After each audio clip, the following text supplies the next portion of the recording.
parallel qo'yish usuli, parallelga to'g'ri olib kelamiz. Olib kelganda chizuv bosmaydi, ehtiyot bo'linglar. Orqa g'ildirak mana burchagiga kesin. Mana bo'ladi, normalniy. Birinchi qiladigan ish. Ikkinchi qiladigan ish, mana bu yon oynadan burib opkaga yurganda, rulni oxirigacha burchak ko'rinishi kerak. Sekin, ha. Yaxshi. Bo'ldi. To'g'rilab olinadi. Orqa g'ildirak mana chizuvga kelish kerak. Chizuvni bosganda to'xtaladi. Bo'ldi, o'tib ketib qolmang.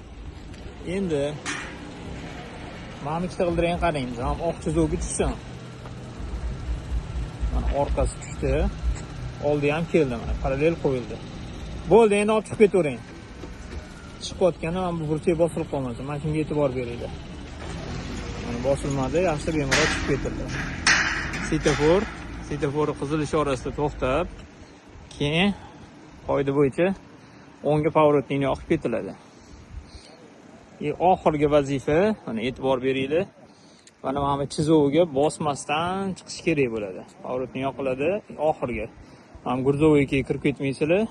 Mana bu yengil avtomobilligidan, sizlar tomondan kelayotganda shu chapdagi bo'lakdan chiqish kerak bo'ladi. Hozir bu yoqdan qaraganda o'rniga bo'ladi-yu.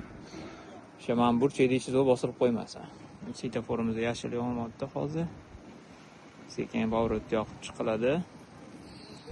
Chiqqanda e'tibor beriladi. Qonun qoida bo'yicha mana bu chizuv 100 ball olib qo'yadi. Ehtiyot bo'linglar. Chizuvni mana hozir yaxshi o'tdi o'quvchimiz. Pоворotni yoqing. Oxirida azro gazni bosib, bemalol chiqib ketiladi. Pоворotni yoqib o'tirsin. O'ngga yoqib chiqiladi. E'tiboringiz uchun rahmat. Sog' bo'linglar, salomat bo'linglar.